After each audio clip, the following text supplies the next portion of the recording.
States to the Pacific Ocean. And so once again, I'd like to say that we're very honored to have this gentleman present to us some of his data coming from his research, which we are privileged to hear. So if I could get you all to give them a warm welcome.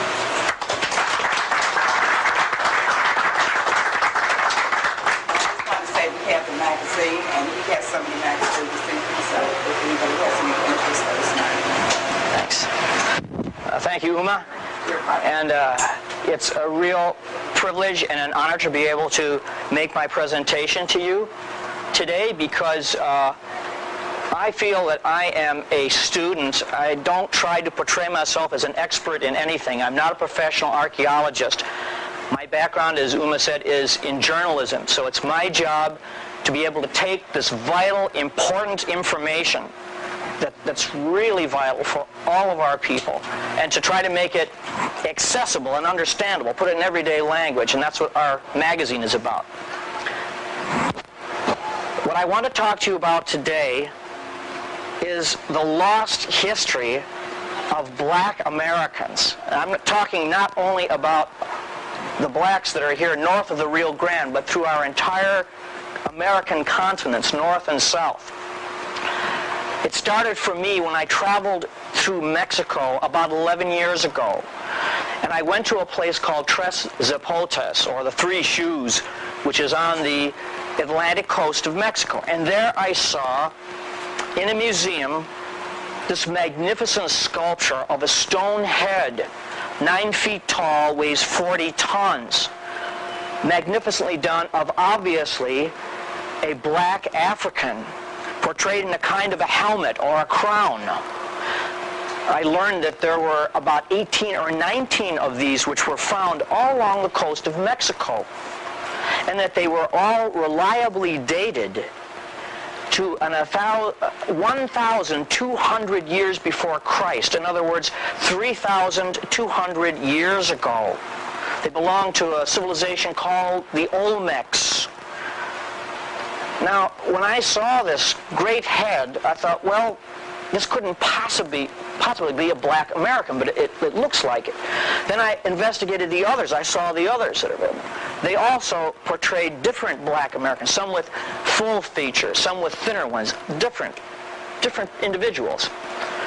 And yet the archaeologists tell us that no, there was no one over here from either Africa or Europe or Asia before Columbus. That is what I was told when I went to school, and it's what the archaeologists and what the establishment teachers still tell people, that there was no contact between the Americas and the ancient world before Columbus.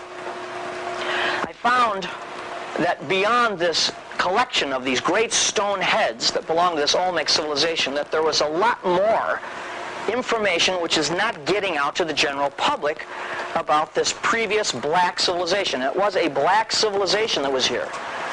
Now, to give you an idea when this civilization flourished 3,200 years ago, what was going on in the rest of the world at that time? Well, there was no Europe. There was only part of Greece. Troy was the big, powerful city at the time. There was no Rome. Egypt was a great power. There was a power going on in China. But more importantly for our discussion here, there was also a great power here in the Americas. We call it Olmec, the civilization, the first known civilization. It means rubber, and it refers to a great ball which these people used to make for a sacred ball game. The word Olmec is a term which archaeologists use just to identify these people. They don't know what they were called. Now, if it was only those stone heads, figure, well, maybe it's coincidence or something. But about 1920, a Polish anthropologist was doing work in Yucatan, right in Tres Zapotes, and he found the remains of several burials of black people that dated back before Columbus in this very same area. On top of that, throughout the rest of this century, smaller sculpture has been found in the Olmec area, definitely portraying black people and related to this first civilization. Now, when these great black heads were first found in 1862, the Mexican, the European, and the American archaeologists said, well, these were just happened to be slaves who were blown overseas and they made statues of them. But yet the local people there, the native people, referred to those as black kings, sometimes as African kings. Also, if you have a slave, you're not going to create this huge, magnificent monument to someone that's the lowest part of society. You only create giant monuments to your most important people in society.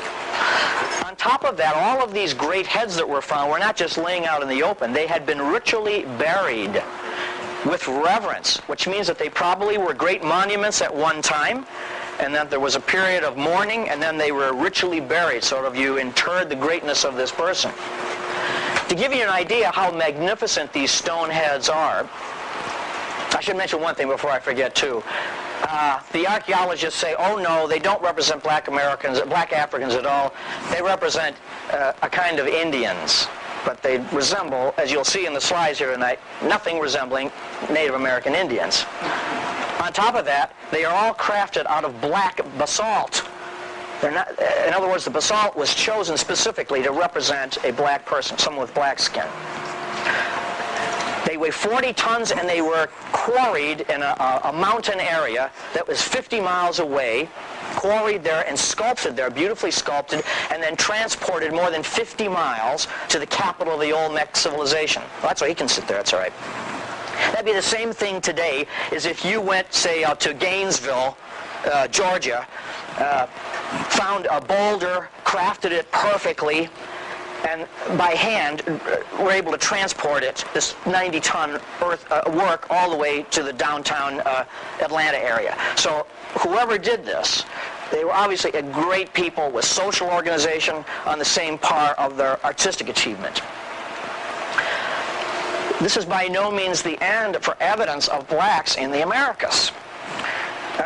A mound, a ceremonial mound, was opened in the year 1901 in northern Wisconsin, outside of the Apostle Islands. Now that's extreme north part of Wisconsin, right on the upper Great Lakes. When this mound was opened in 1901, the bones did not look Native American, and the skulls especially did not look Native Americans.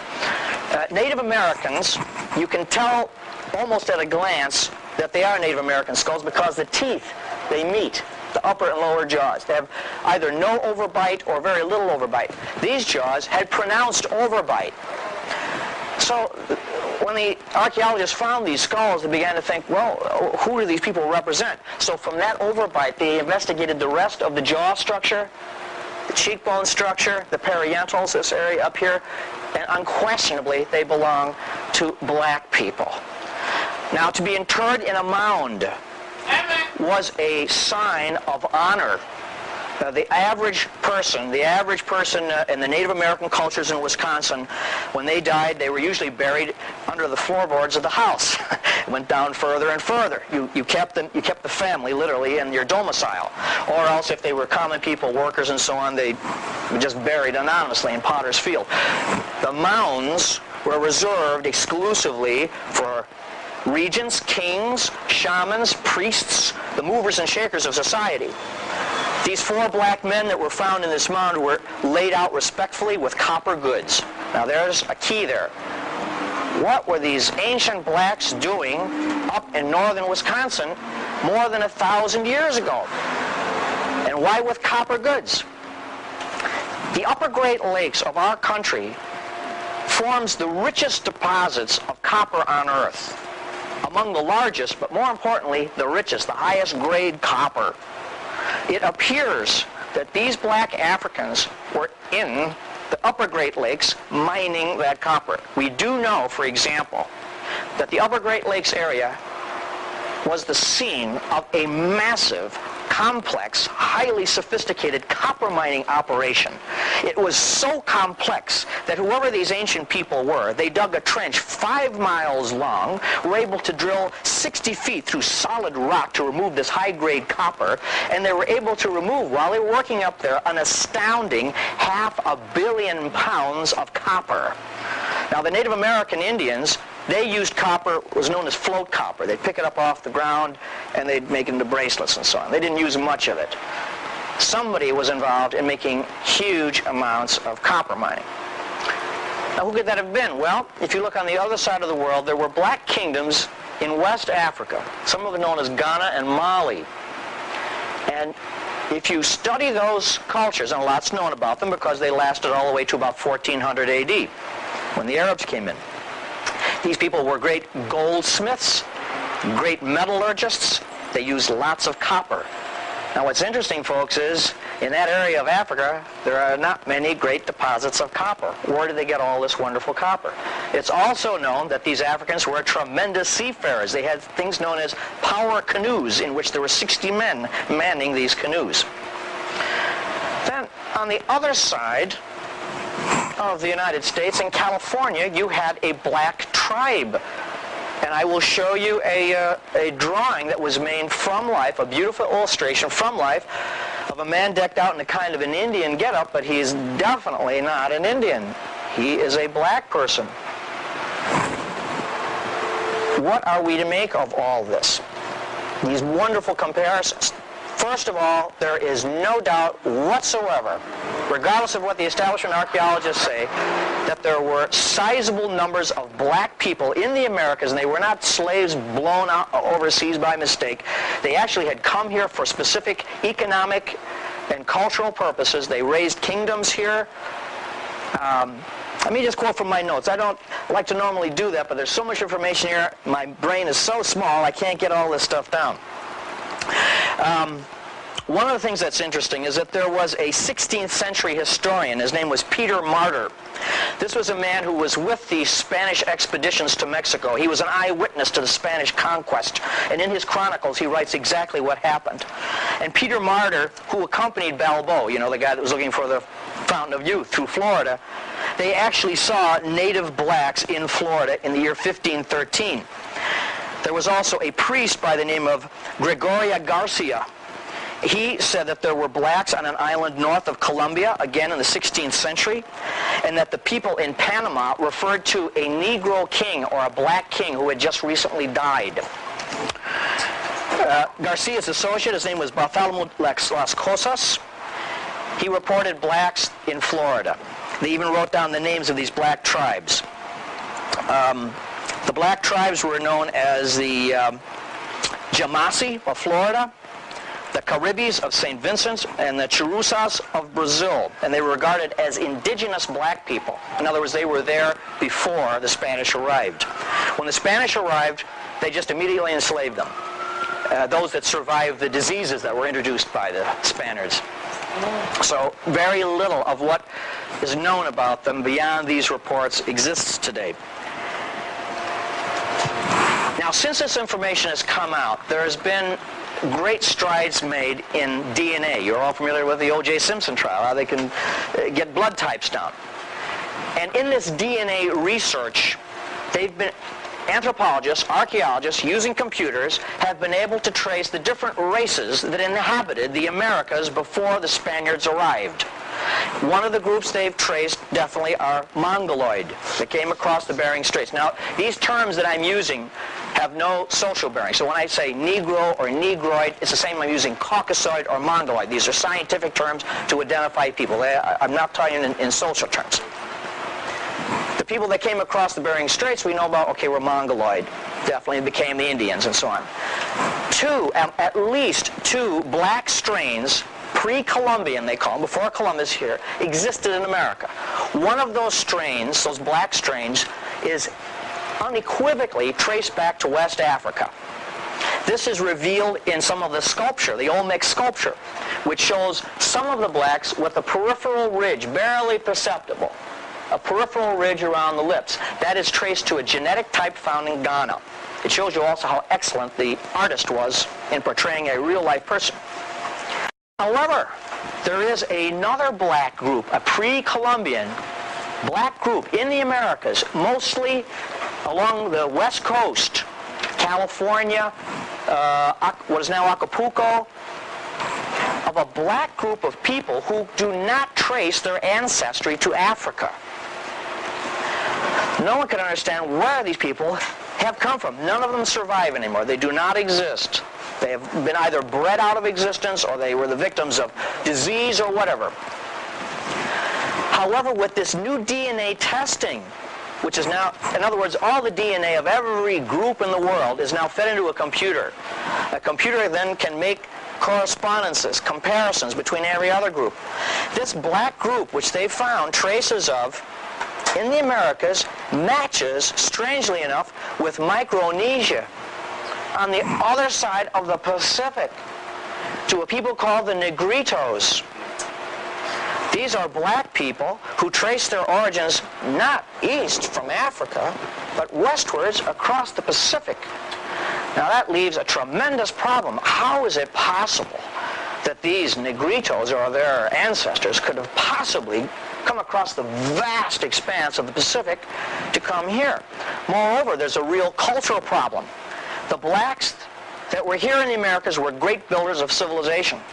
They were part of this Olmec culture. There's no doubt they were highly sophisticated. They had writing, they had astronomy, they had calendrics, they had a highly advanced system of religion.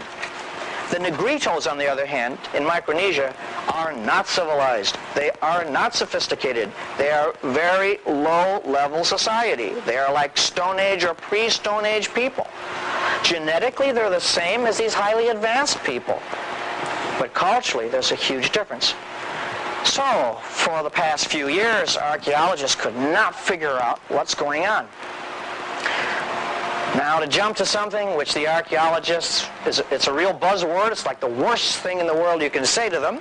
Some people have suggested that there was, at one time, a great civilization in the Pacific called Mu, or Lemuria.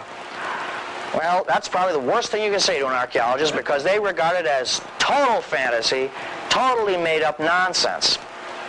And I sympathize with them, because for many years, I didn't believe that such a place could possibly have existed either. Enough is known of the bottom of the Pacific to show there was never a continent there. However, with the end of the Cold War, something very interesting happened. When the Soviet Union was alive and well, or alive anyway, and in big competition with the United States, the Russians and the Americans were busily mapping the bottoms of the sea, you know, to fight each other's submarines and so on. So they made these highly detailed maps of the bottom of the Pacific and the Atlantic and the Indian Oceans. Well, when Russia collapsed, the Cold War was over with, and there was no need to keep this privileged information anymore. So Scripps Oceanographic, out in San Jose, California, released these maps to the general public, which means now that you can actually own these tremendously detailed maps of the bottom of the sea. And what they revealed was extremely interesting.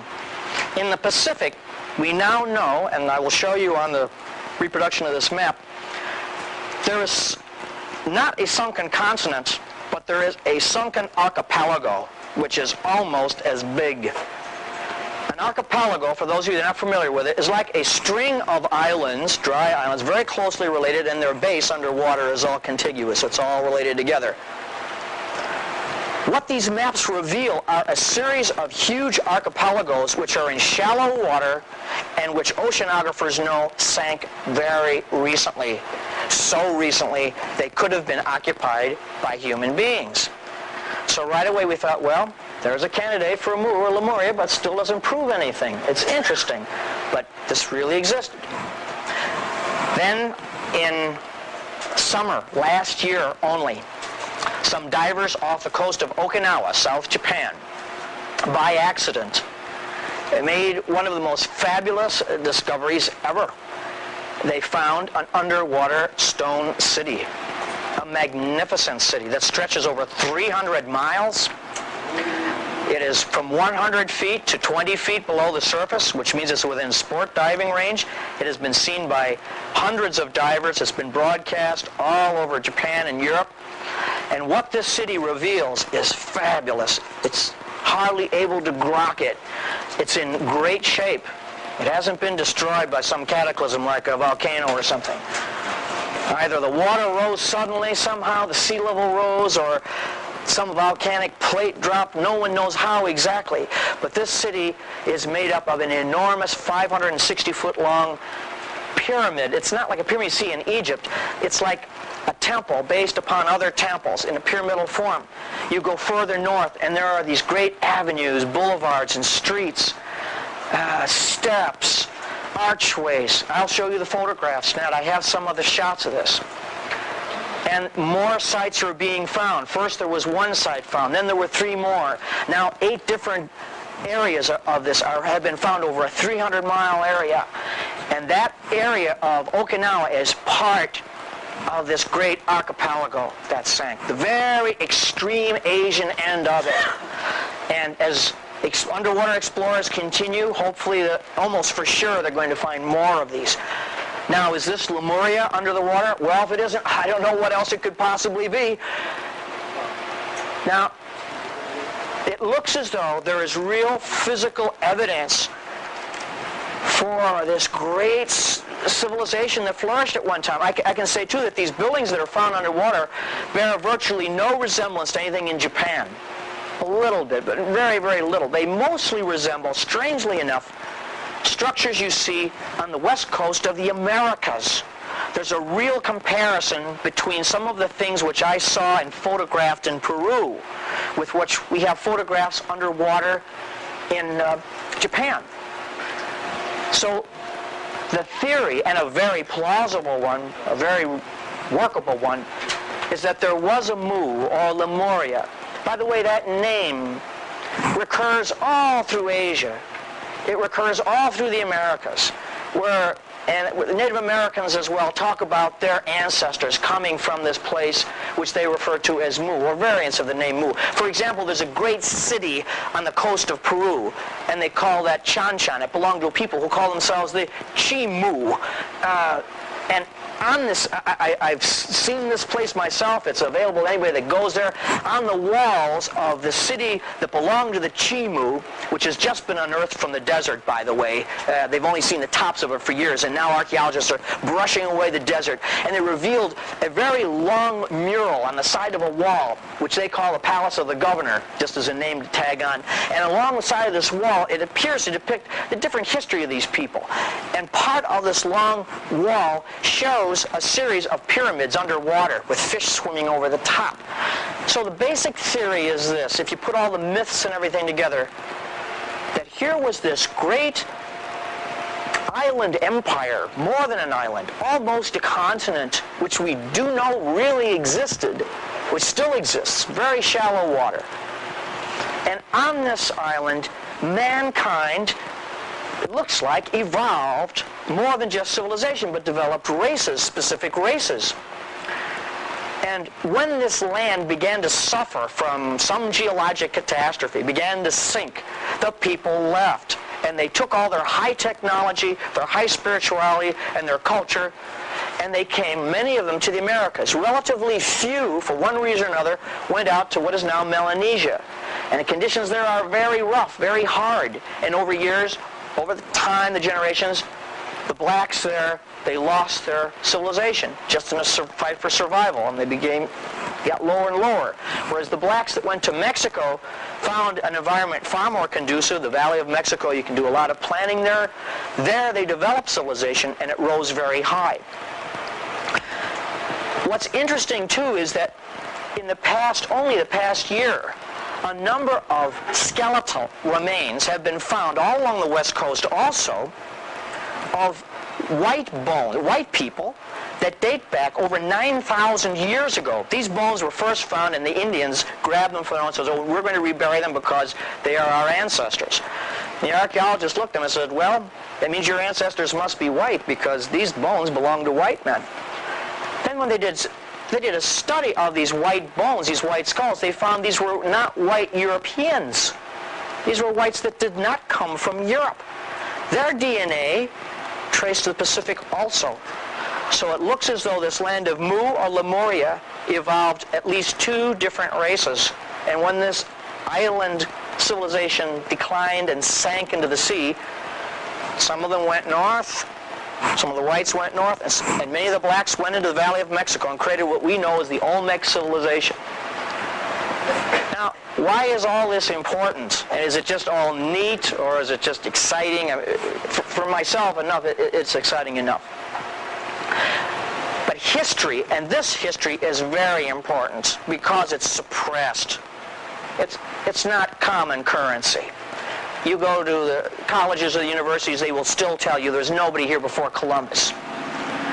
Why is that? Well, an archaeologist, as I mentioned to some of the people here before the talk, archaeologists don't make much money.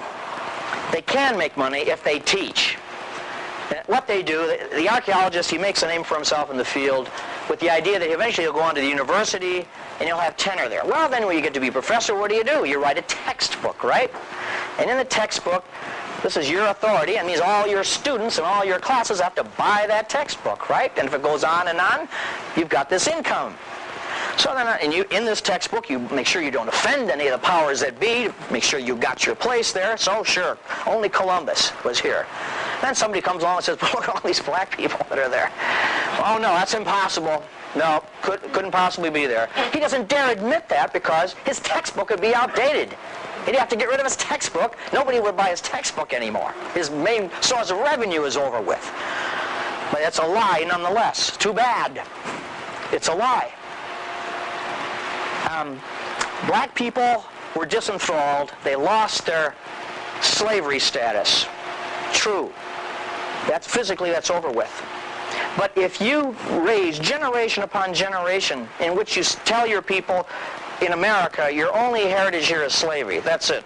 The white people, they had kings and queens and all that stuff, but we only came from that is a form of psychological slavery still. It's a form of psychological bondage. And I tell you what, myself, I would rather be a physical slave than a psychological slave. Yes. I can rebel against physical slavery. Psychological slavery, that'll really mess you up. Yes. So, it is vitally important that this information is made available. This is how you disenthrall yourself. This is how you find real respect when you say, okay, yes, slavery was part of our culture. It really happened, but that's not all. And we had people building civilizations here, not only before Columbus was born, but before Spain was born. We had great societies rising here. Then you develop a real sense of self-respect and real connectedness to the land. Now, why is it important to me?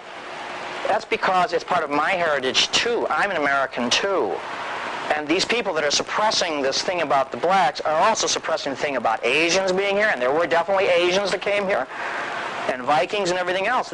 America apparently was a melting pot long before the Statue of Liberty came around. The other lesson to be learned from it, and this is vital, look what happened when the Spaniards came here.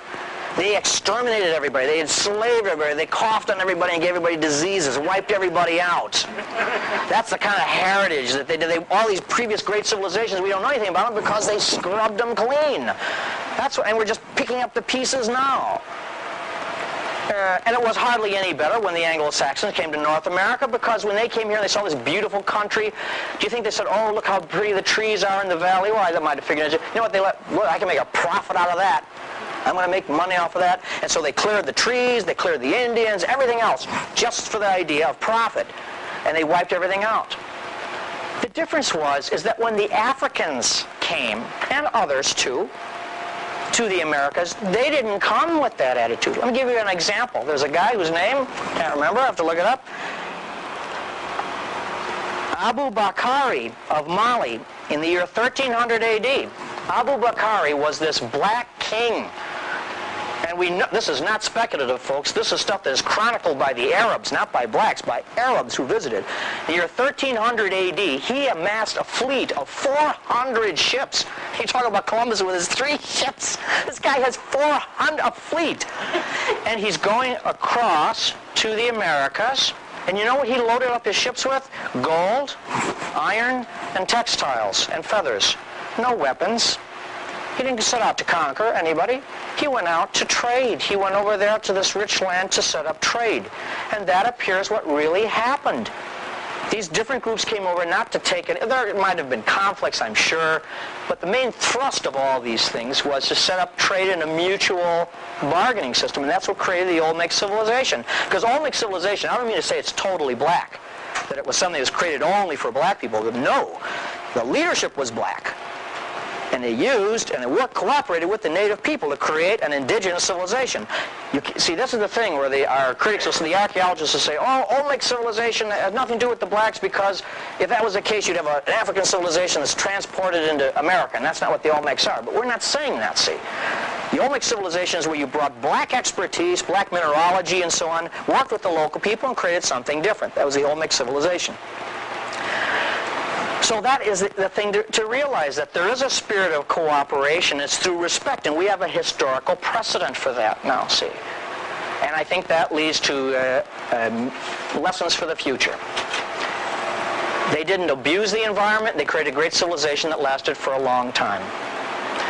Well, that's about all. I don't want to keep you out too long on this. I'm going to show you some slides, and if you have any questions, you can certainly interrupt the action here. I think we have to probably douse these lights, though.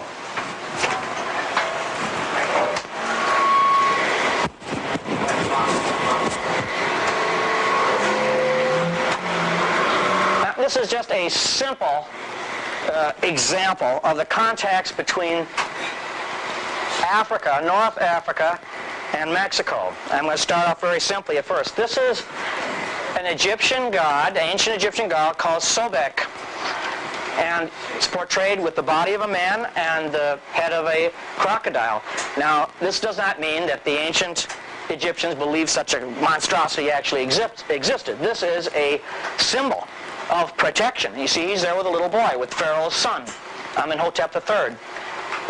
The idea of the crocodile's power, and the man's body represents the spirit. So it's a spirit of protection. His name is Sobek. Now, on the other side of the world, we have here at a place called Bonampak, which is in Mexico, central Yucatan. We have here an alligator-headed man.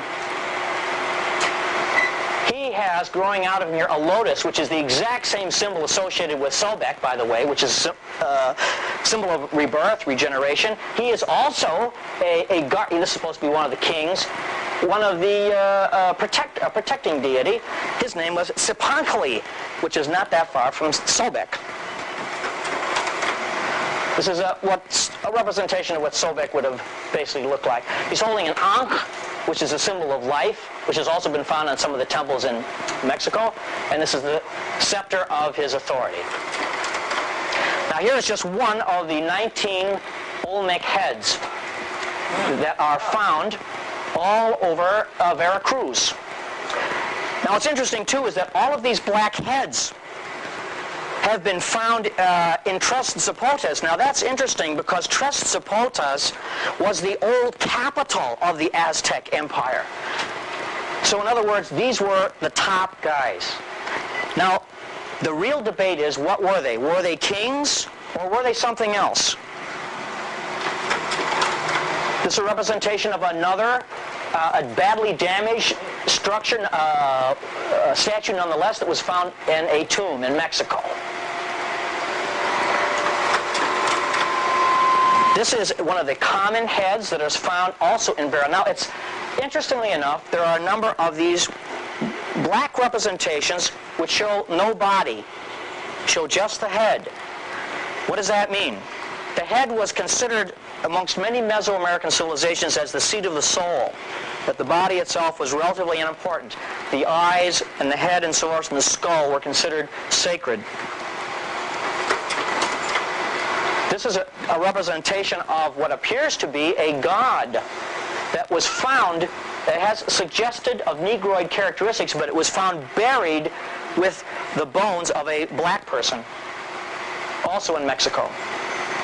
I'm going to back up here just a little bit to this one again. Now the helmet, or the headgear, goes down over the ears and covers the whole skull quite well. It appears to be made of some flexible material like leather, almost like a football helmet. This is an indication of what this person might have really been.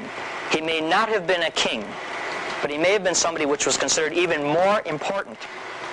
The Olmecs, as I said, had a sacred ball game. Their name comes from the name rubber for Olmec. It's rubber ball.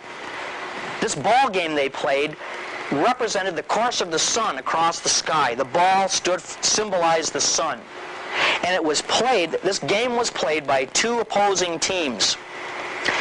And whoever won the ball game was considered the most important man in society, whoever won that game. Now, things were a little different in those days. If you were the captain of the team which won, they chopped your head off. Now, that was not punishment. That was reward, because it was believed that in the moment of victory, keeping the sun across the sky, if you were immediately decapitated, your soul flew up right away to heaven. You became one of the companions of God, the sun god. If this is true, it explains why these heads are shown without bodies and why they were buried. It is conceivable that this is the leader of a sacred sports team who, after he won, after he became victorious, was beheaded, memorialized for some period of time, and then ritually buried. This was needed because the ancient belief is that the sun needed companions. The spirit of the sun needed companions, sacrifice. And only the best would be acceptable. The idea that we see in movies that slaves were being sacrificed to the gods, that's not true. You sacrificed only your best people to the gods. It'd be like going to a birthday party, you know, giving them a box of cornflakes or something, you know. If you want to give somebody a gift that's something special, you give it of yourself, your highest gift. So these were either kings, regents, or they were these ritual captains. However, it is described in Panama that there was a black king. They describe him as a black king. This is a from-life drawing made in 1820 of a man in Southern California. And he belongs to a group of people they call the... No, they don't have the name. The name no longer exists. They died of diseases that were introduced. The Spanish chronicled at least one, possibly two black tribes in Southern California. Where could these people come from? Now, this is another typical representation of the blacks that are found in Mexico. This is one that is found primarily in central Mexico. What's interesting, this face portrays West African facial features, most definitely. This is someone who came across the sea in ancient times to help build that great civilization. However, this face shows a combination of West African traits and other traits. The mouth and so on supposedly is related to West Africa, the eyes, someplace else. So it's a mix of something. Now this is an idea. I can explain how easy it was. Easy if you had the brains and the guts to do it. Here we're talking about these great black African kingdoms, Ghana, Mali, and so on. They're all along here. And I told you about the great African admiral who loaded up his fleet of 400 ships. Now, if they understood navigation, and they understood the currents, which only a civilized people could do, and you had the proper boats for it, you couldn't do this in a dugout, you had to have a real ship, one of those power canoes, you could plug into something known as the Canary Current, which goes right off the coast of West Africa. If you ride that current, you know how to ride that current, it takes you directly across the middle of the Atlantic and takes you directly to the spot where all of these heads are found. This is where they are found, off the tip of Yucatan. It's a straight shot. And you want to go back, you ride the currents back this way. It's a long trip, but it will work. Interestingly enough, when Columbus sailed to America for the first time, he used the Canary Island Current.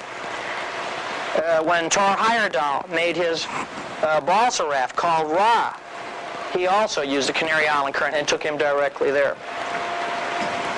Now that explains West African origins. This is a photograph from a Japanese magazine, which comes out a lot better in our magazine that came out a few months ago. This is part of this great sunken pyramidal platform off the coast of Okinawa. There doesn't appear to be anything damaged. This is some kind of a step. Goes around this way. Give you an idea of the size. These are divers in the background. This particular feature is about 100 feet below the surface. it's connected to other similar features like this up here, so that they grade up slowly. It's about 580 feet long. It appears to be a series of temples. Under here there are like square-cut chambers. No one has any idea how old this structure is because the current is so swift. Coral has a hard time growing here. If coral had grown over time slowly, they'd be able to get some kind of an idea of a date. But the currents are so rough that they swipe it all away. The only thing we have to go on are oceanographers. And they tell us that this area was above water about 8,000 years ago.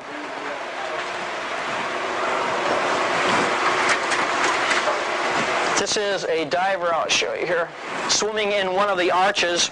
This is about 100 feet underwater also. You see these are massive stones, beautifully placed. The diver is swimming in between here. It's about 100 feet down.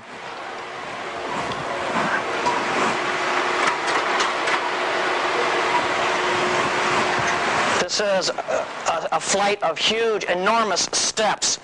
Now, there's no diver in this picture, unfortunately, to give you scale, but a diver's height would be about from where you see this to about here. So they're big. These large steps look like they were made for processions. Not any single man or person. You cannot see it in the photograph, but there are smaller steps within these large steps. Goes up here. There's a kind of a walkway. Again, this structure is so enormous, you cannot fit the whole thing in one photograph. The best way to see it is in a video. And we do have a video of it. It's mind-boggling. The only way you can get an appreciation of it is when you're swimming over it all. But to give you some idea of the massiveness of it. It's all laid out in very straight, rectilinear fashion. And what it most resembles is this place. This is right on the coast of Peru. This is an ancient pre-Inca temple. This is before the Incas. The Incas got going only like about 1300 AD. This temple goes back at least 1,000 years before them.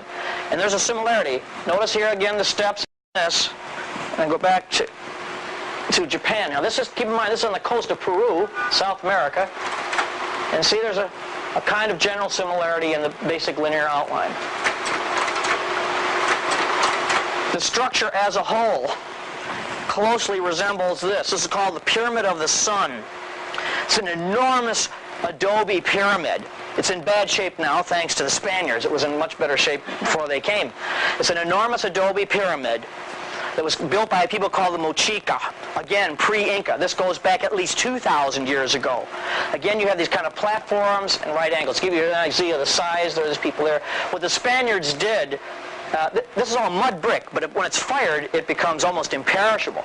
When the Spaniards came here, they dug a huge trench, and there's a river nearby, and they forced the river to go through and cleaned out the whole inside because they thought there was treasure and stuff inside, and they were right. It was just like a fortune in gold came out. They opened up this side and then the other side, and when they got inside, they couldn't find their way around because there were all these caverns and stuff, and they were afraid to get lost in there. As a matter of fact, a dog did get lost inside. So they figured, well, rather than do it that way, we'll just flood the whole thing out, you know. I mean, so they opened up a trench through here and on the other side, and they let the river come through, and on the other side, water came in this side, and just a stream of gold came out on the other side. So that's an anecdotal thing, but similar there. This is what that same structure I showed you looked like originally. It was red too, because there's part of it paint exists still. The reason I'm showing it to you is because if you were to see that structure underwater in its completeness, in its entirety, it would resemble this very similarly. So you got something in Japan, something in America, with a real close call. This is a model of another place, also in Peru, a place called Pachacamac. It's about 400 miles south. This also is very similar to what we're seeing in Okinawa. This is another place in Peru. This is, in Bolivia. This is high up in the Andes. Again, very similar to the setup in there.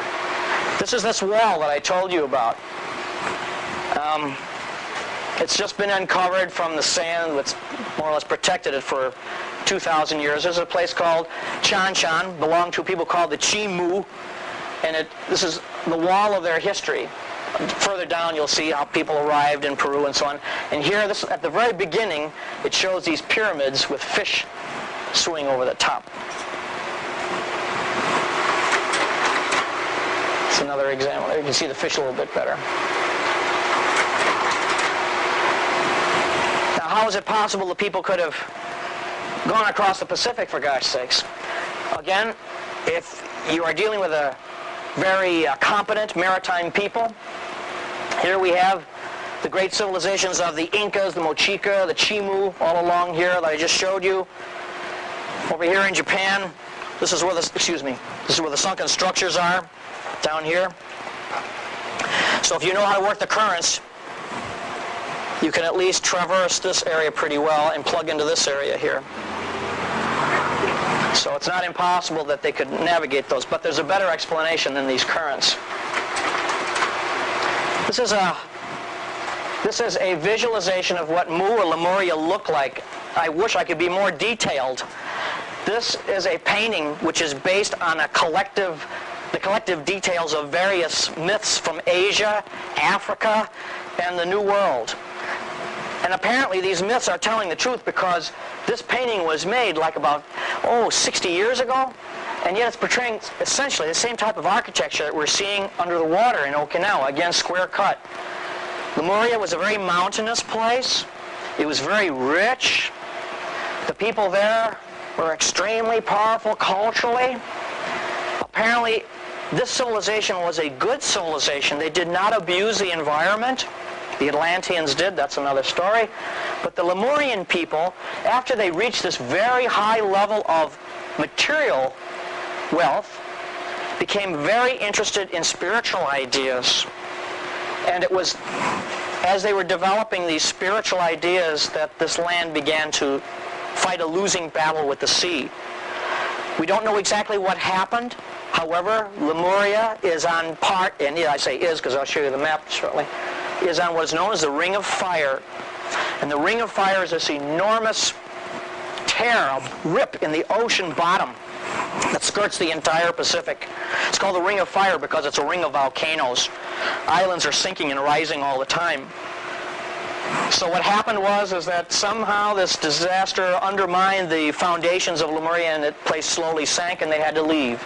And what we're finding now in Okinawa are just the remnants of this. This will give you some idea what the place looked like. It was beset by geologic violence. As I said, the Ring of Fire is composed of literally thousands of volcanic features such as this. This is another painting of Lemuria that was done only about 20 years ago. And it's an attempt to show what may have happened in its last moments, because there are some traditions that some people were killed. Most people got away, but there was like a violent upsurge before everyone could leave, and unthinkable tidal waves overwhelmed part of it.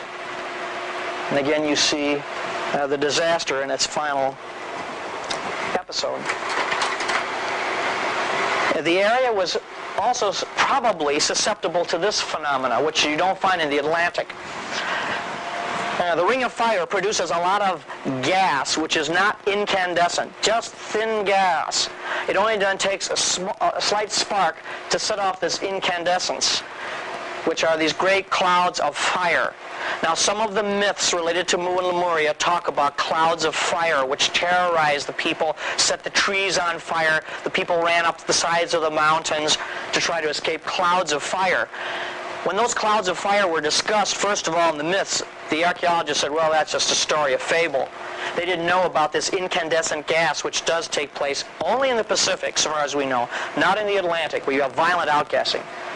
So the last days of Lemuria, you may have had a scene like this.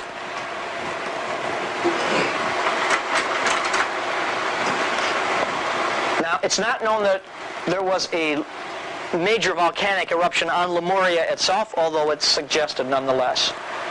And again, this will give you an idea of its last moments. And then the final tidal wave, as it were. There's a Native American tradition of the Navajo who talk about great waves of water coming in over this land, which they don't identify, the land of their ancestors. It's a wonderful story, even though its details, I wish there were great details, but they talk about how their ancestors lived on this great island paradise in the Pacific. They do say it was definitely Pacific, with a number of other what are now known as foreign peoples, but were considered brothers at that time. Really interesting. Considered just variations of the same family, who are considered now, they say, foreigners and aliens. And they lived on this island, and then these great waves rolled in. Most of the people escaped. Some did not, and they were transformed into fishes.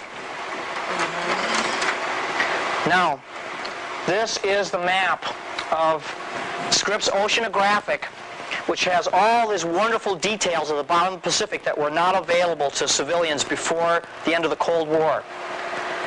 And what it shows here, from here all the way out across the middle of the Pacific, a line of archipelagos that are not deep, which means that they sunk recently. What's particularly interesting is that this area here is actually was at one time actually connected to Peru. So if you had a people developing on this, I mean physically connected here at one time, if you have a people that are developing early races, actually early races of whites and blacks that are not related to Europe or Africa, and the first civilization, it's only natural then that you're going to see parallels of blacks in Peru and in Mexico, because it's no big deal to get there, even if it extends over here. That also makes sense that if this land was destroyed, that you had groups going in different directions. That's why people in Asia have the story of Mu, and why some of the Tibetan traditions trace directly back to this lost civilization. They call them the Rutas. And this place was kind of engraved, really, in the beginnings of all cultures.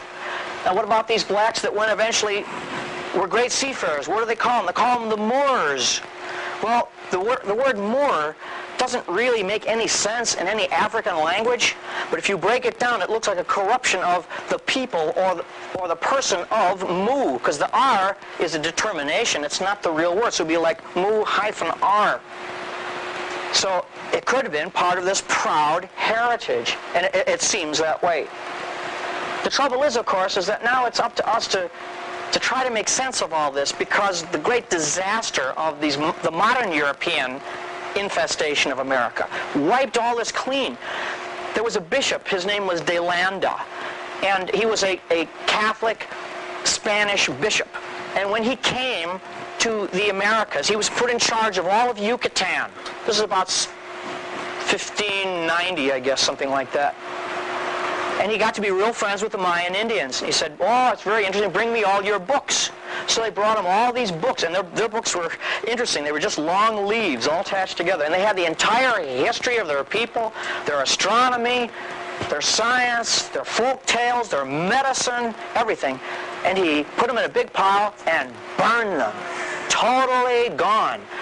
Now, he wasn't the only one that did that. You duplicate that over and over again. The only one that survived out of all that Mayan history is something called the Popol Vuh. The Popol Vuh you can still read today. And in the Popol Vuh, it says, a black people came across the Sunrise Sea to teach us how to work gold. It's in the Popol Vuh. That's all it mentions. We don't know the rest of it because the Popol Vuh isn't really a history book. They just mention that in passing. All this, the real story's gone. But it's enough to show us at least that it really happened. This, I really believe now, is Mu or Lemuria. You cannot ignore tradition. You cannot ignore all these physical remains. Certainly cannot ignore what's going on off the coast of Japan. Interestingly, too, the people that live in Okinawa are different racially and linguistically than the rest of the people in Japan. They don't even regard themselves as Japanese. They have strong roots throughout Polynesia. They just sort of seem to peter out somewhere. You can trace genetically some of the people, the Okinawans, through the Pacific, other Pacific Islanders, and then it seems to vanish. And it vanishes right around here because this area is gone.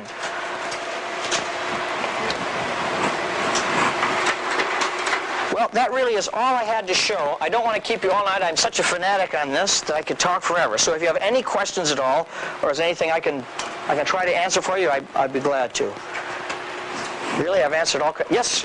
That's one of the kings with the long profile. Yeah. Have a date on it? No. The reason why is there used to be something known, or there is something known as radiocarbon dating. And that is, they measure the deterioration of carbon over time and they come to a date. Well, that whole process was built on the idea there's the same amount of carbon in the atmosphere now as there was thousands of years ago. And it's only just occurred to scientists now, oh, gee, we forgot to take into account that there was less carbon in the atmosphere then than now. And so all their dates are messed up. And so now they're having to recarbon date things. However, the Olmec heads, the guys with the leather-type helmets, they are pretty well dated to 3,200 years ago because they've used things other than carbon dating. There's crystals that are in part of the eyes, which they've been able to date, and crystallization that took place, and things buried with them and so on. The one that you're referring to, I think, is rather late, probably like about only 1,000 years ago, maybe 1,000 years ago, which means there were blacks continuously involved in these societies until the arrival of the Europeans. It looks like it's not quite. Not quite what? Human yet. Well, that's because it's probably what we would call primitive sculpture, but it's just as a matter of stylization. That one is also relatively late. You have to figure that the Spaniards destroyed so much that we're lucky to have really anything, you know. Yeah. I studied from an esoterical level, and in my studies that the land of Mu or Lemuria was the third root race when we were androgynous and the sexes split into male and female. And also when the island sunk, if you travel past the Rocky Mountain, that whole fault, part of it slammed against the coast of North America and created that mountain strand all the way from Alaska down to the Andes.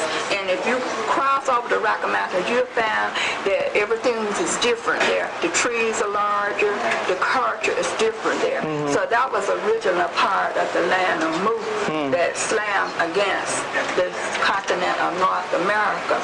And I'm not getting into Atlantis, but this is from my studies on the esoteric and the metaphysical. Right, you're talking about Rudolf Steiner there. No. No? No. Oh, okay. Rudolf Steiner is not the only someone who talked about the land of Mu.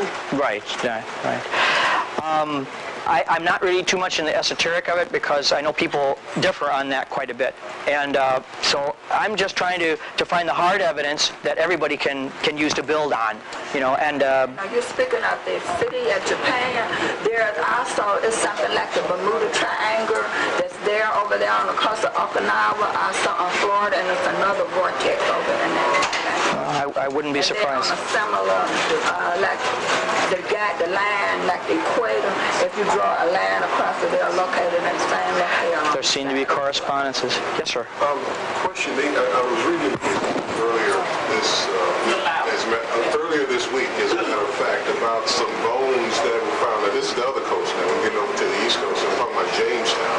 And some bones of some Indians was earlier thought to be Indians, and now they found out that they were black. Mm-hmm. And they're saying that they were the bones of the black slaves. Right. As soon as they find black bones, they start talking. Immediately they think they're slaves. Right away, they say immediately they're slaves. And, I guess that's what I'm saying. They didn't present any evidence that says, okay, these people were slaves. Well, it was the same thing with... They were black.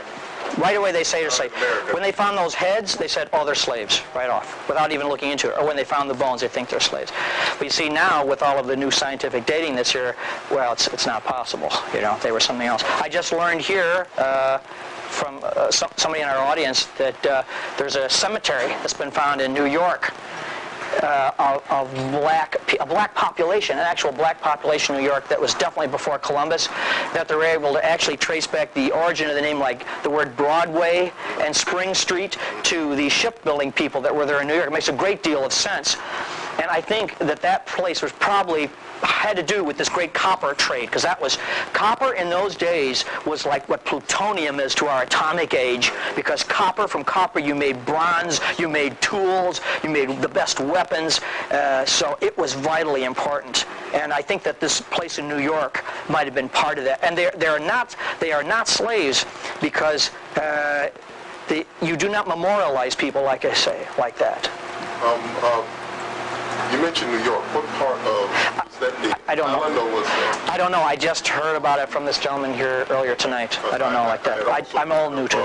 Of what we call the Montauk Indians? The Montauk Indians, right. Okay. Well, I think they were on Long Island, northern end of... Right, that's where they're... Some pyramids or whatever that the Montauk Pyramid. Up in that area. And some of the things that had happened to them in their land being taken from them, they were supposedly mixed with some black population, but I'm speculating as to whether they may have already been black or mixed with black or... I don't know. It's really believable. It's really possible, considering all these other ones. I was thinking about the family names that they had, like Pharaoh and... Oh, wow. That's pretty good. Maybe so. Yes? In your studies on the beheading, the ritual beheading, Yeah. did you find out what they did with the rest of the body? The rest of the body was no longer important, because the body just belongs to Earth. But the head... Disposing of it. Right. For example, they used to also have skull racks. You would go into town and you see the racks of all these skulls, and you go, oh, that's pretty horrible stuff, but it really wasn't. These were all like their saints or their top people, and it was a form of memorializing them. By preserving their skull, it meant this person is in heaven now. It's like an assurance that they're with the top sky god now. Well, they had a special... Pardon me? Just trying to figure what they did with the rest of the body. I don't know. I can't say, but I know they discarded it because they didn't consider it really important. It was the head. These black people that are sculpted with these great sculptures, they were all found buried. I mean, the sculpture is found buried, not just thrown in a hole. I mean, buried with grave goods and honorably put into the ground. So, they were important people. You must remember that once upon a time the earth was one land mass before it split, and the people were able to trek all over the earth. And also you can travel underground all the way from the coast of Antarctica to the North Pole. And Tuesday night they had a special, on a 4-hour special on Channel 8 on tracking the Aztecs all the way from where they left from the Americas down into South America. Oh, my. And watched it. It was very interesting. Right. And it's really fascinating stuff. I think we are on the verge of a new history, and that everything that we've been told and our parents have been told is going to be thrown out. And in coming generations, we're going to have a whole new way of looking at our past. That's one of the great things I think we can look forward to in this century, is that we can throw away all these wrong ideas that still mess us up and see what really happened, That we all have roots in this country that go far back before Columbus, Yeah. The people who did the beheading, were they unimportant people also? Yes, anybody. It was a religion, It was a religious rite. You were a privileged person if you won that. And the person that was engaged in it understood that if I win this game, I'm going to be beheaded. Now, this doesn't mean that anything bad happened to the losers. It was, just part of the game. But if you won, you were considered a privileged character, and it seems barbaric to us, but at least we can understand where they're coming from anyway. Now, that isn't necessarily what happened. I mean, that's our interpretation, which might be wrong. I don't mean to say that just because that's my interpretation, that's what it was. I could be totally wrong on that. It could be they are just monuments of kings. That's possible too. But I do know they had this ball game, and I do know that they did cut off the heads of captains when they won. Now, whether that's them or not, I don't know, but it could be. It could be. All the written records are gone, They did it immediately after the game. Yeah, that appears to be the case, right? Because the Aztecs did. They would cut off the head of the guy right afterwards, right in the moment of his victory, of his triumph. So the audience probably stayed. Oh yeah, that was the big finale, But I mean, it was good because the captain went through a ceremony. He was totally praised by his whole society. The emperor himself thought this man was like God. He was deified, and everybody's cheering at that moment. Well, that's a good way to go, I suppose. I mean, everybody's cheering you on in a way, But this is not to say that this is only what the blacks did. This is only what some did. They weren't all involved in this. They were also involved in a lot of seamanship and a lot of gold. One thing I want to bring out too is that, as a matter of fact, the word for gold, interestingly enough, in West Africa was called, let's see if I pronounce this right, guanines. Guanines, that's a West African word, guanines, for gold.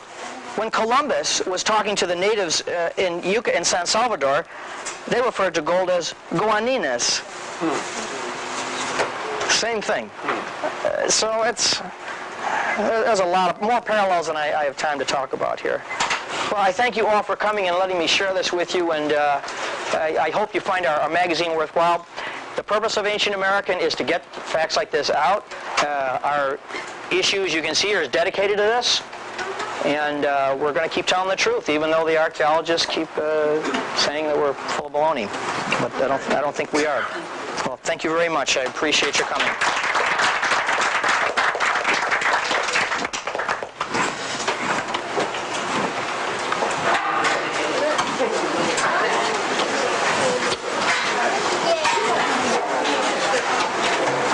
This was thoroughly informative. Are there any books that you can recommend to kind of compile it or complement? Yeah, there are some good ones, but the only way you can get them is like through your interlibrary loan system, because these are books that are, you know how to work the interlibrary loan system? It's real simple. You go to the reference librarian, say, I'm looking for this book, I'll give you all the stuff you need, and they put it in their computer and they get it for you. Because I got all these books that way, but they're hard to get in stores, you know. But Yeah, I found in Oxford, we just found out Oxford has done a lot of business, but Oxford has a book search, and a lot of times I'm able to find. right. Well, if you don't want to buy it, you know, you might want to read it before, you know. When you get into as much as I do, you'd be spending tons of money on books, you know. But the interlibrary loan is really good for finding really rare books. The best thing is, in this article that appears in our latest issue, there's a bibliography. Those books are all great. I'm giving you the name of somebody else, though, a couple of other good authors. Getting this information into mainstream education. That's what we're doing with the magazine. Okay, but what about into the school system? Because like you said, it's not really an issue of us versus them. No. There's nothing. It's the exact opposite. You know. How easy is it though to get it in there so that people, you know? Well, we found that we're beginning a little success with that, you know. But this is new to a lot of people, you know. It's been suppressed. It's been suppressed. You know? They don't want this stuff out. We're doing what we can with our little magazine, but you know, let me write down for you an author that you will find very helpful. And what you do is you just take this guy's here. Let me give you it on my card here.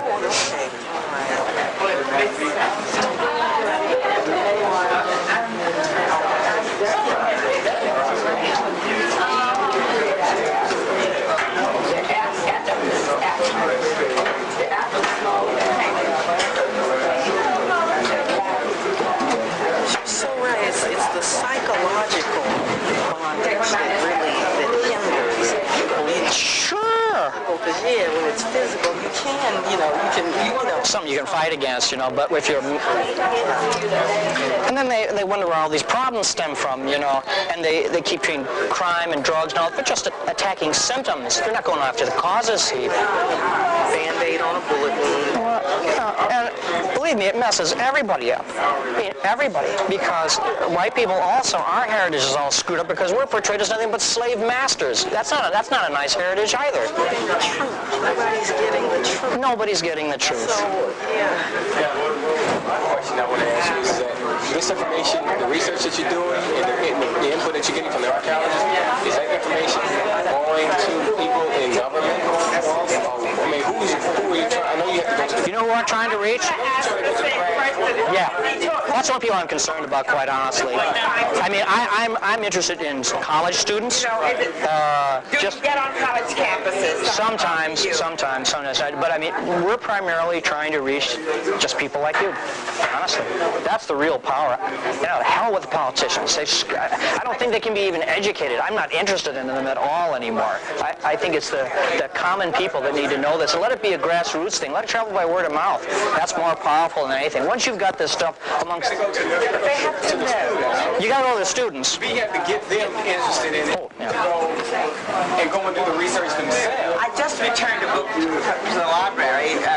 Lies my teachers told me to do this, but never read that one. Showing that history has not really never told you. Yes, lies my teachers. Lies my teachers.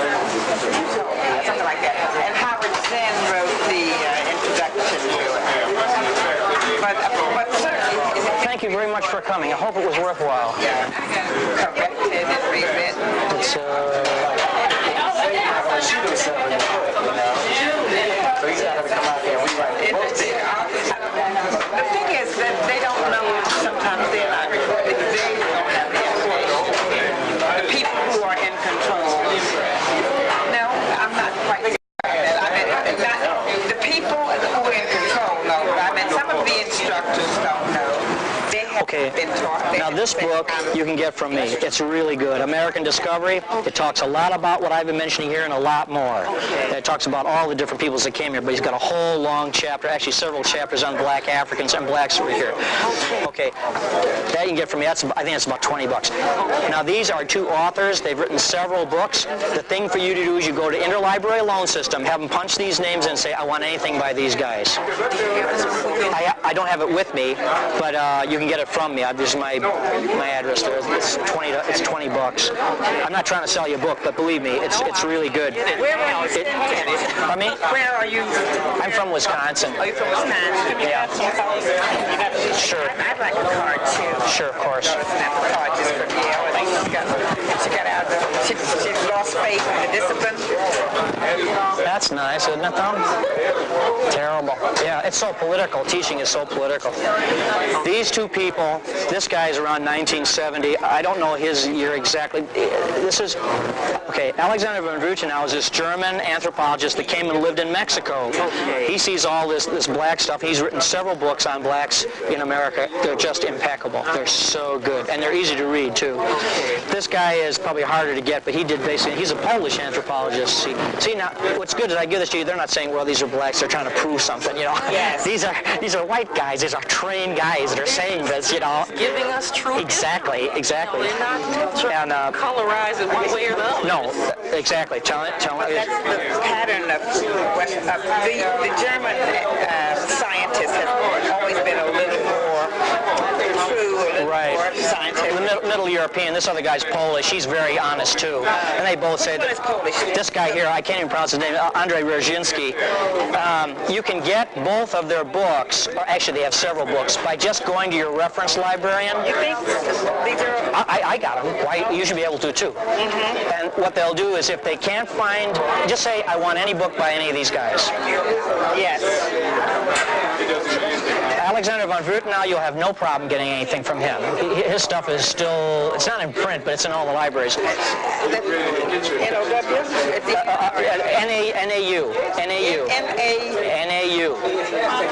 NAU. He's published like around 1970 or in the early 70s. I wouldn't, if you can get him, fine, but he's really kind of hard to get.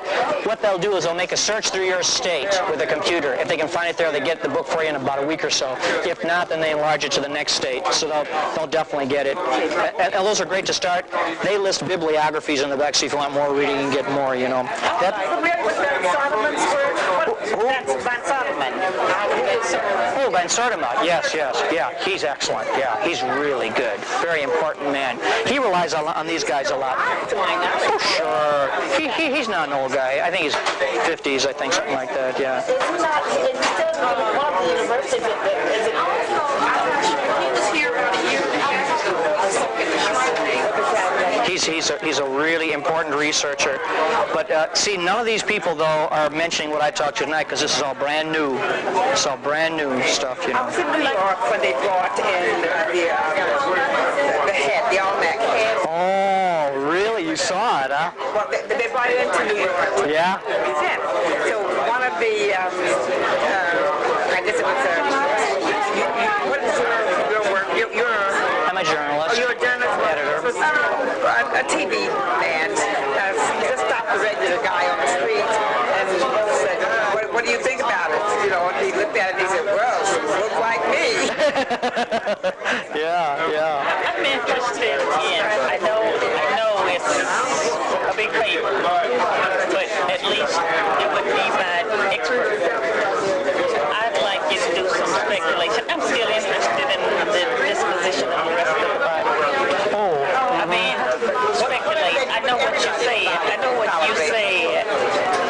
But since you've done the research, Well, I can only just try to be honest with you, and I think what they did with the body, you've got to do something. they probably cremated it. I mean, I'm interested because you've got to do something. I think from here on down, they cremated the body because it really wasn't important, and maybe they used the ashes to Speculate that they cremated it immediately. So they beheaded it, cremated it. We've got this audience looking. Yes. Because as a rule, from what I can understand, they did a lot of stuff as games. Yes. Well, that game was real, right. That was a very important game, too, to keep the sun going. I mean, the game isn't over if you've got the head swinging around here and you've got the body. And I think by beheading... What they do with You see what I'm saying? Am I making any sense at all? Yeah, but by chopping off the head like that and going through this religious ceremony, it was telling everybody it's over, and the sun will continue on his course, and the sun now has a new warrior helper to go along with him, you know. So it would appear horrible to us, but in a certain way, it's kind of heroic, you know. In some schools, you remember when they used to chop off the hands? They had a specific place.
Every 2 months, yeah. It takes us a long time to put it together. But we're going to have something on the Washita Nation and on blacks in every issue. There's got to, because it's too important to ignore, you know.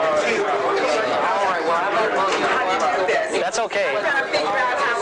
Oh, I'm sorry. I imagine a lot of people want to talk about it. How often do you publish? Every 2 months. Every 2 months. And is this the last one? That's the most recent one. It just came out. This is the May issue. And where is it published? It's published in Wisconsin. I can show you on the inside here. Yeah. belongs to someone. Oh, okay. See, there's our address down there in Colfax, Wisconsin. That's a little town way far up by the Twin Cities, not too far from there.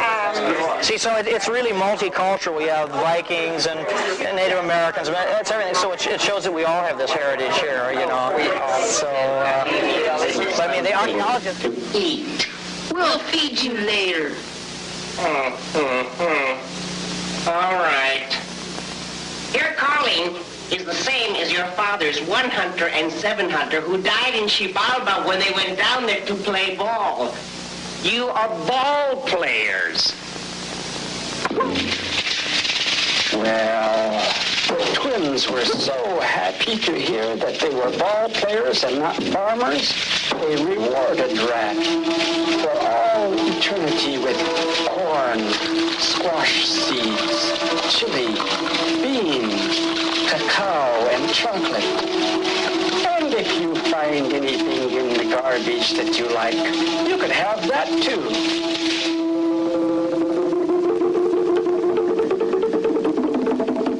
Father's gaming things are hidden in your room. Their rings, their gloves, their ball, all hidden from you by your grandmother. You see, your grandmother doesn't want you to die. We'll trick her, said the rat as he scurried up the roof beam, which is called Road of the Rat today.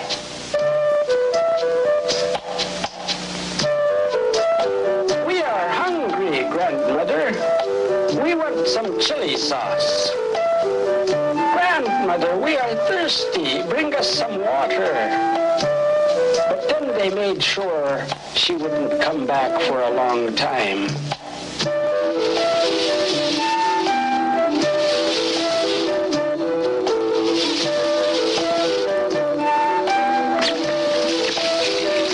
Mother, we are really thirsty.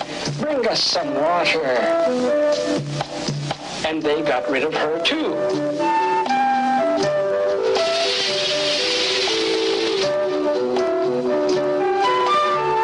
High up on the roof beam, Rat scratched away until the sacred ball and all the gear fell into the hands of the twins.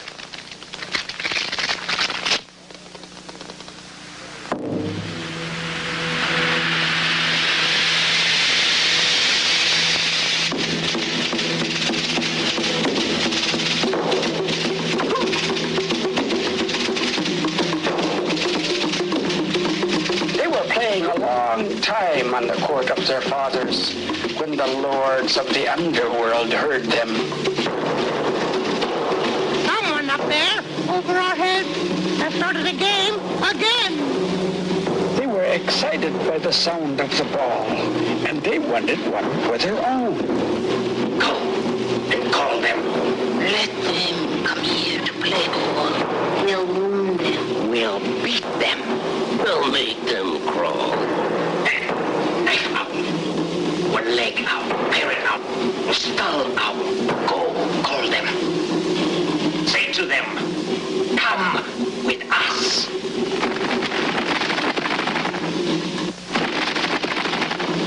Hunter and Jaguar Deer were still playing ball when the owls arrived at grandmother's house. After she agreed to tell the twins of the summons, she sat alone and wept.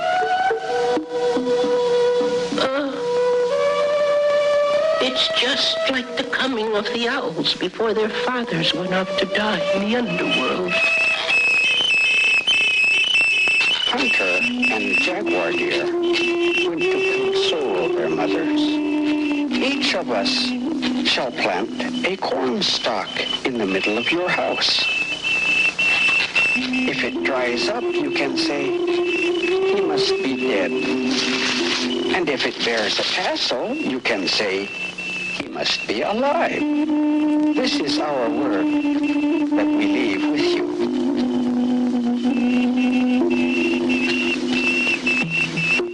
And so they went. They left on their journey. As they passed the place of the wooden men, they met the false sun, 7 Macaw.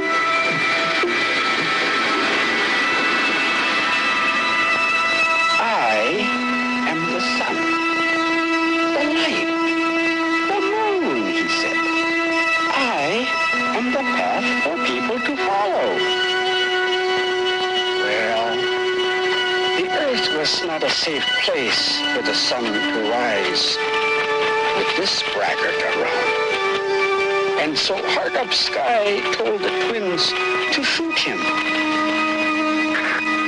Just take away the jewels that make him so proud.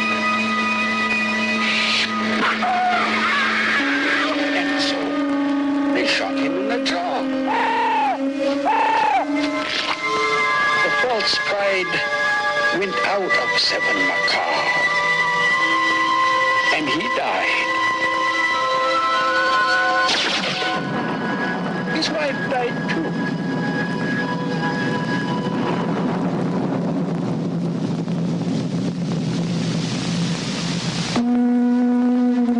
7 days had come to pass. 7 days since the summons. Hunter and Jaguar Deer took their blowguns and went down through the canyons, down through the scorpions, down through the flocking birds, down through Chihuahua.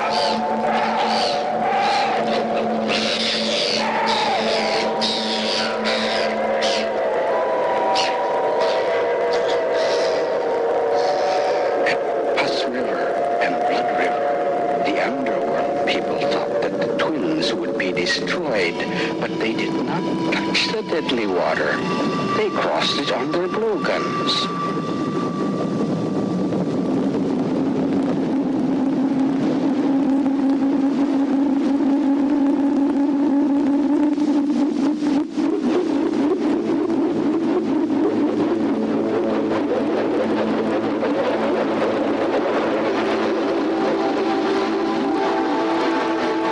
Crossroads, they were not confused like their fathers had been.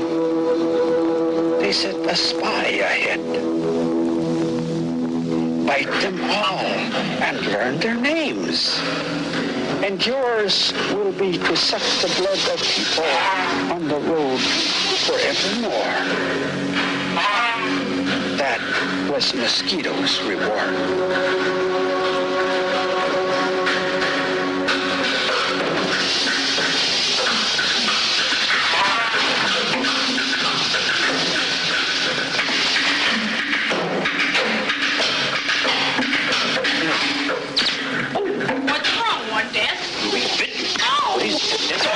Flying noose. What blood, Chief? Ow! Bone staff. What, Fussmaker? Ghost staff. What happened, Bile-maker? Wound maker. Bloody clothes. Snare. Bloody teeth. Bloody wing. It's bitten all of us. Hunter and Jaguar Deer were not tricked when they arrived. They greeted each lord by name, for Mosquito had told them. And knowing the names takes the power away from the evil person. One Death asked the twins to sit down, but they saw that the rock was a hot seat. They were not tricked as their fathers had been. Very well. Just go on in the house of darkness, the first trial of Xibalba.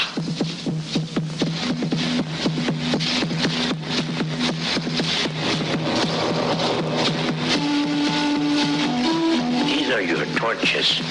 These are your cigars. They must burn all night, but give them back home in the morning. Ah, but the twins did not light anything. They attached fireflies to the ends of their cigars and red parrot feathers to the end of the torches. When the night watchman looked in, he was sure he saw fire burn. He was sure the twins were defeated.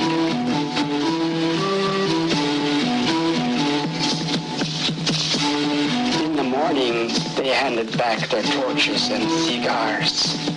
Oh, and the evil lords lost. The Lord birds of Xibalba were really troubled. Where did those boys come from? Where did they get their power? Who gave birth to them? How did they trick us? Let's just play ball. We'll use our ball. Oh, no you don't. The twins countered. We'll use our ball. No, we're throwing ours out.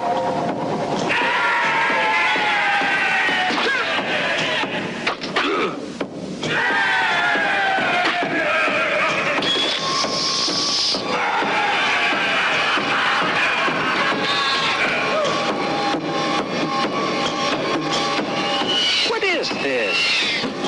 You invite us down here to play with you, and now you try to kill us. We're leaving. No, boys. No, stay. We'll use your ball. Yeah.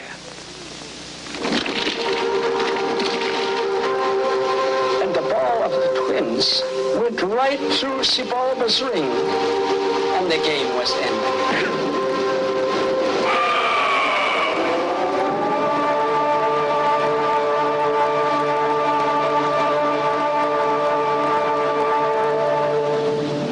Play on what will we win? Our prize will be 4 pots of flowers. Yes! Red bells, white bells, and the yellow bells, and a bunch of the big black ones. But they won't be able to find any because all the flowers are in our garden. Now lock them up in the house of knives. And they locked the twins in the house of knives, the second place of torture in Xibalba. This time, we'll win.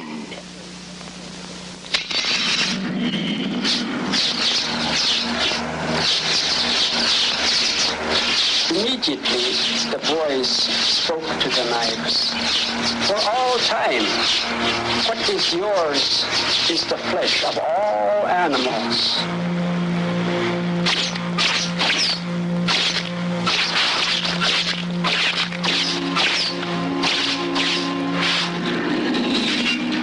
The knives became still. They were quiet all night. The twins were safe for the moment. But how would they get the flowers? The boys spoke again. Come, knife ants. Come, cutting ants. Go to the garden of 1 death. Go to the garden of 7 death. Bring us 4 gourds of flowers. In the garden, the watchman had been warned not to let the boys cut flowers. They stayed awake and called to each other, but never noticed the ants climbing the trees and crawling over their toes, cutting the treasures of 1 death, cutting the treasures of 7 death. At dawn, the twins came out of the house of knives with red, yellow, white, and black blossoms.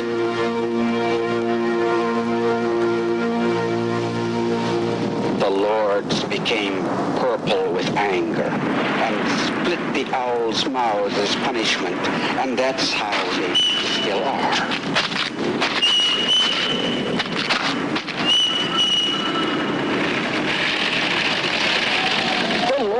Were really distressed. They played a couple of tied games with the twins and locked them up in the house of cold. It was all frost, all hail, completely frozen.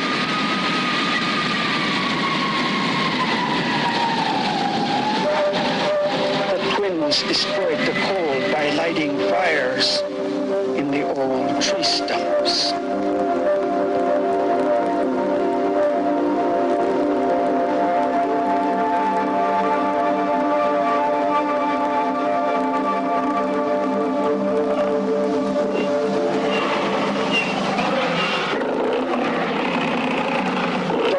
birds of Xibalba were becoming frightened, and they wanted the twins dead, so they locked them in the house of jaguars. Don't eat us. We will give you what belongs to you for all time. They dumped piles of bones before the beasts. The crunching of the bones was a sweet sound to the watchmen's ears as they imagined the twins torn limb from limb. At dawn, all the people of Xibalba were amazed. There they were, hunter and jaguar deer, alive and well. The underworld was losing heart. Those boys just would not die. They put them in the house of bats.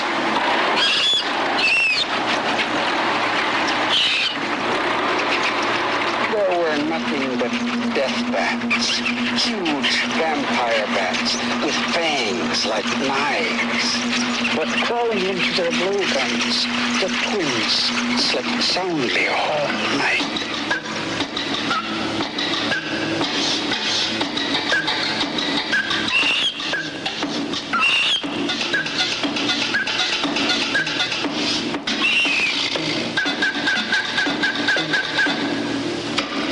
Suddenly, it was still.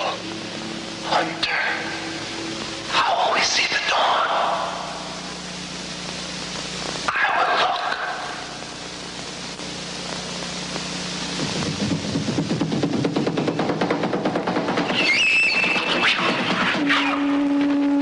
Hunter, is it dawn yet? Hunter, what are you doing? Are you gone? All the people of Xibalba rejoiced as Hunter's head rolled around the ball court. They had really won this time, and it had not been easy.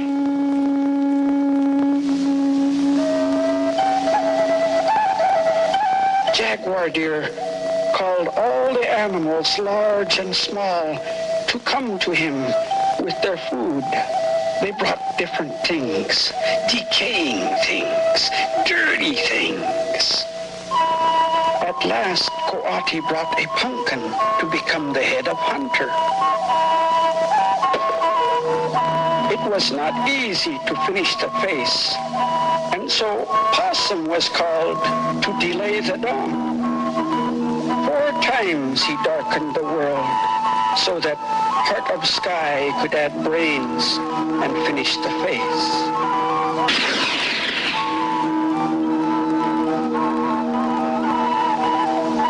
Is it good? Yes, it is good. But you had better not play at all. Just make lots of threats, and I'll play alone.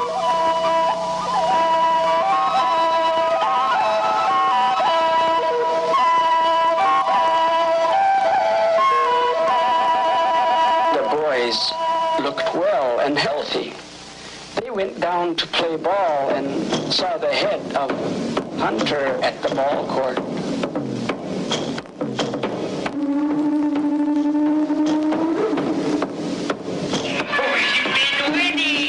You're already finished.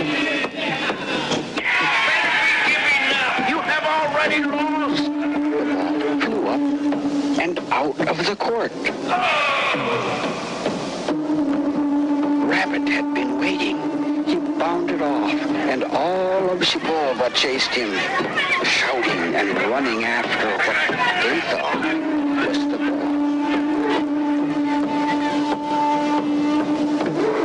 Jaguar deer exchanged the pumpkin for Hunter's head before Xibalba returned. How does that feel? Much better. Thank you, brother.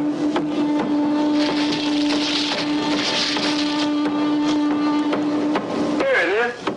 Found the ball. Come back and play ball. They played again.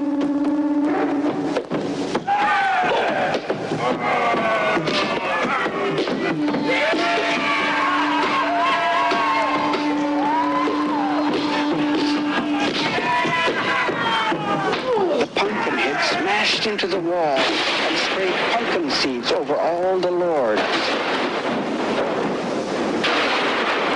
That was the defeat of the lords of sickness and the lords of darkness. Hunter and jaguar deer had endured all the trials of Xibalba. They had neither died nor had they been defeated. Yet still the lords of Xibalba ruled. It was then that the twins saw the sign in their hearts. They would die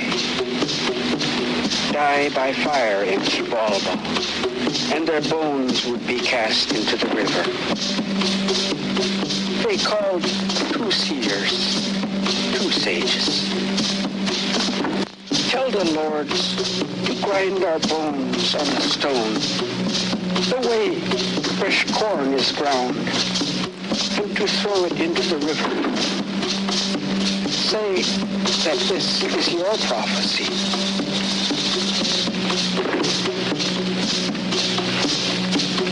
Hey, boys, come here. Come play a game with us. Let us drink and fly 4 times over the fire, boys. You can't deceive us. We will not play your game. The twins looked into the huge fire that the men of Xibalba had built. They embraced each other, jumped into the fire, and died together.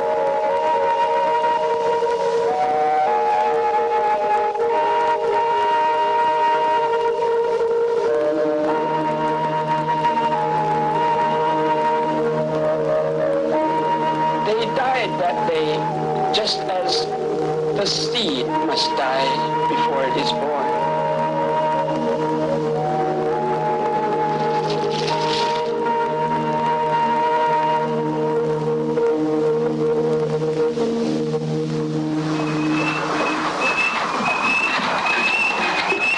Xibalba was crazy with joy as they threw the ground bones into the river. The bones sank to the bottom.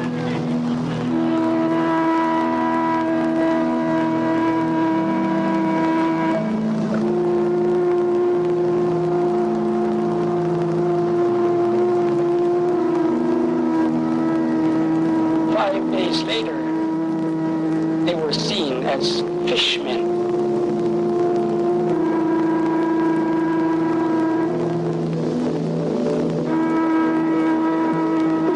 Two old beggars in rags came to Xibalba. They didn't do anything. They just danced the screech owl dance.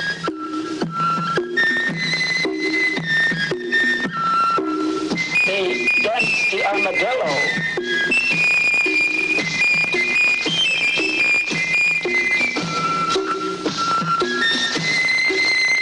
And the centipede.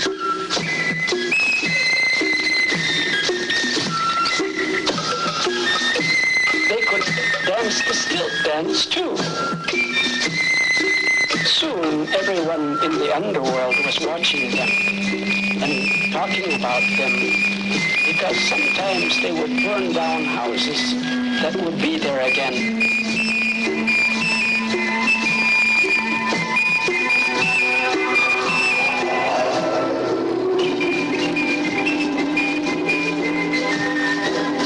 And kill themselves and come back to life again. Who are these 2 beggars? Are they really amusing? Owls, tell them to come here. Tell them to come so that we may see what they do. That we may admire them and regard them with wonder. The owls invited the beggars, but they were too ashamed. No, don't want to. We are afraid. The owls beat them and herded them to the house of the lords. Where do you come from? We don't know, oh Lord. We never knew the names of our mother and our father. What do you want for your pay? Oh, no. We couldn't take anything. Let my house be burned up.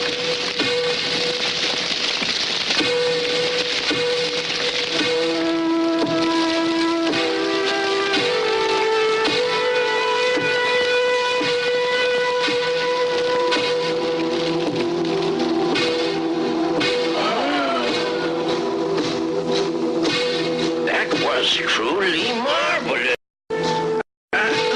Let my dog be sacrificed and then revive his face.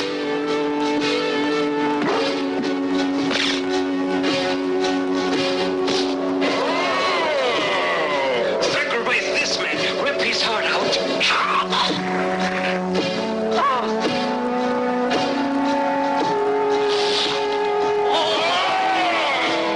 Now sacrifice yourselves in turn so that we can see it.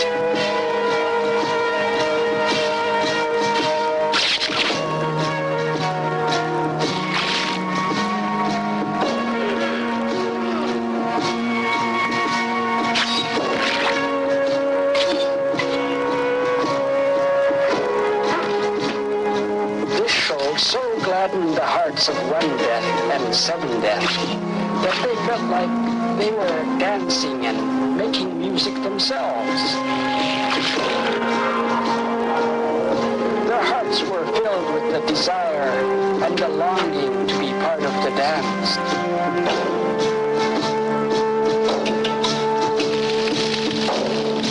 Why did you do it to us? Sacrifice us in the same way. Sacrifice us and bring us back.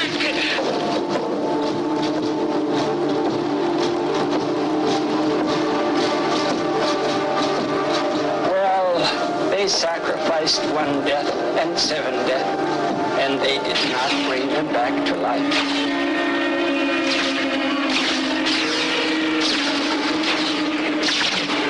And it was then that they revealed themselves.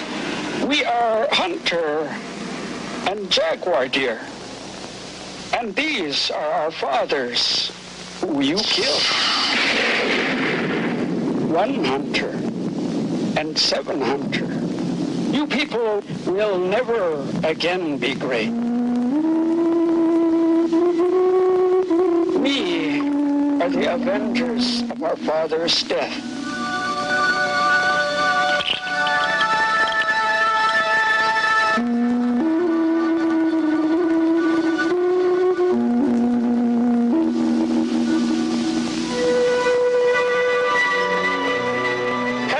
Conquered all of Shibalba, they walked into the sky. One became the sun,